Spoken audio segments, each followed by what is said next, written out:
Okay, what's up, guys? This is Shogun X, and this is. The dude. Okay, so this is another video we're making, and then we're gonna be roasting, I guess, these theories that make an anime story better, apparently. Alright, let's get straight to it. Number 7. Hiyashi Hyuga's master plan Naruto.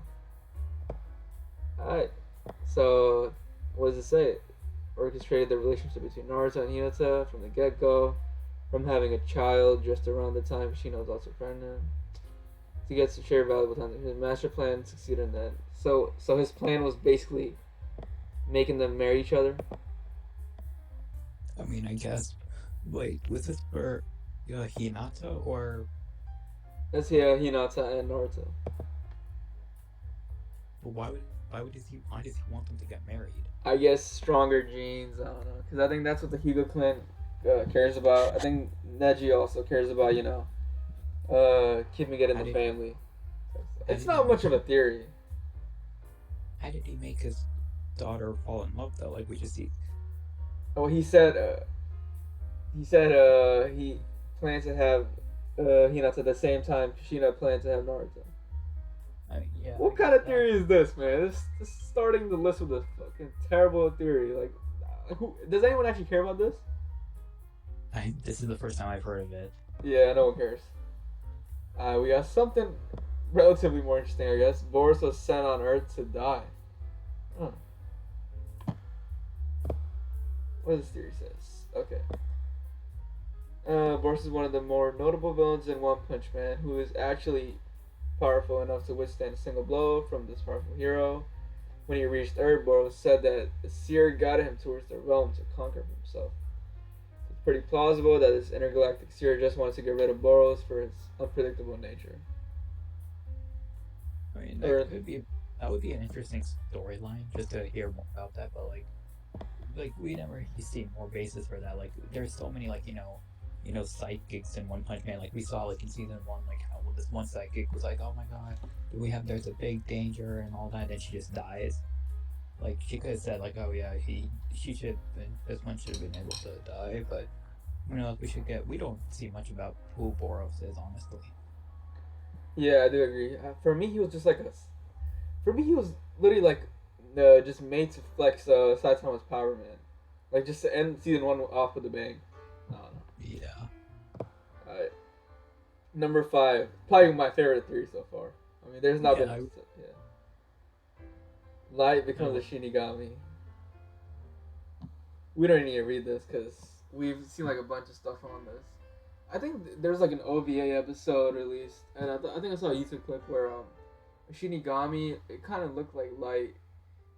We see him in the underworld. So, what do you think about this theory, the dude?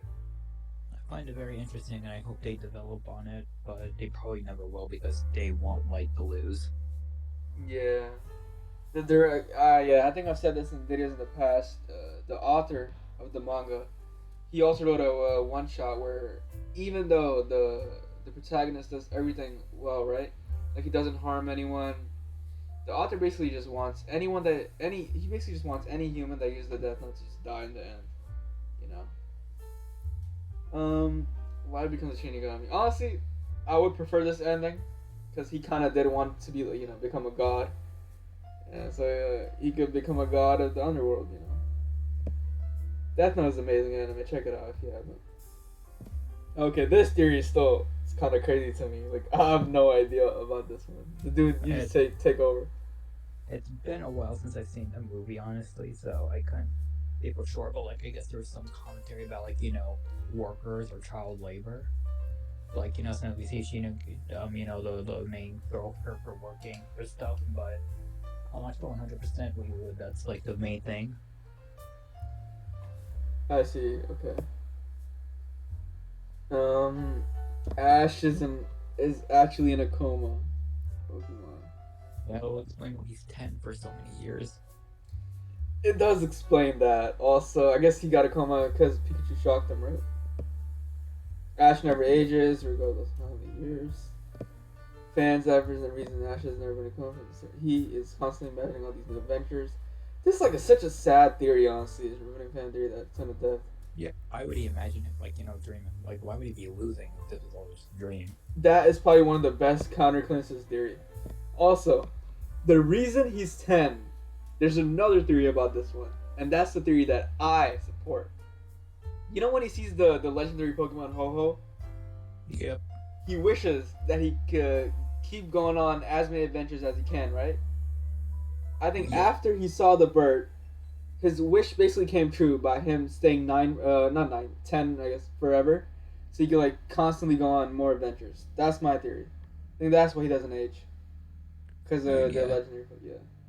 Also because I have a better one.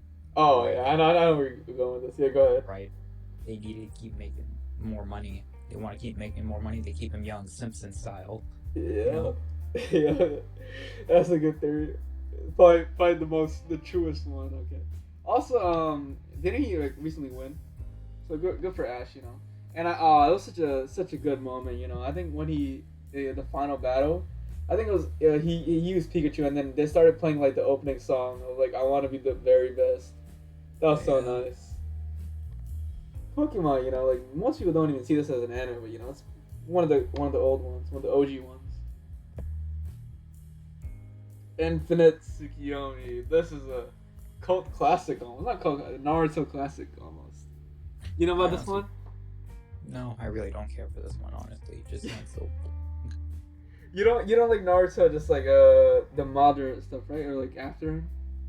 No, I really do not care about the Infinite Tsukiyomi stuff. That was just so boring, so generic crap. Like, I was like, really, this is what Naruto is becoming now? Didn't you say that it should have ended with pain? Or that the author was supposed to end it in? Yeah, it should have ended the way, like, with pain. It should have, like, that's what he wanted, but I guess they forced him. Like, I would say, like, Pain's plan, like, that plan is, like, so much more interesting than this garbage. But, of course, they had Obito, the main villain, which really saddened me. You're like the number one Obito hater, yo. You should argue with Matt. Oh, I think you did argue with Massman about it, right? I think we did, but there's nobody. Now there's a lot of people who don't like.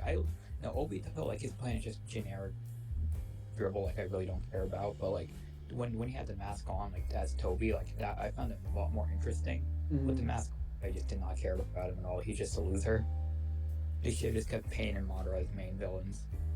No, honestly, Obito would have been fine to just a B villain because of a little tiny villain on the side, but not a villain. He should not have been a main villain.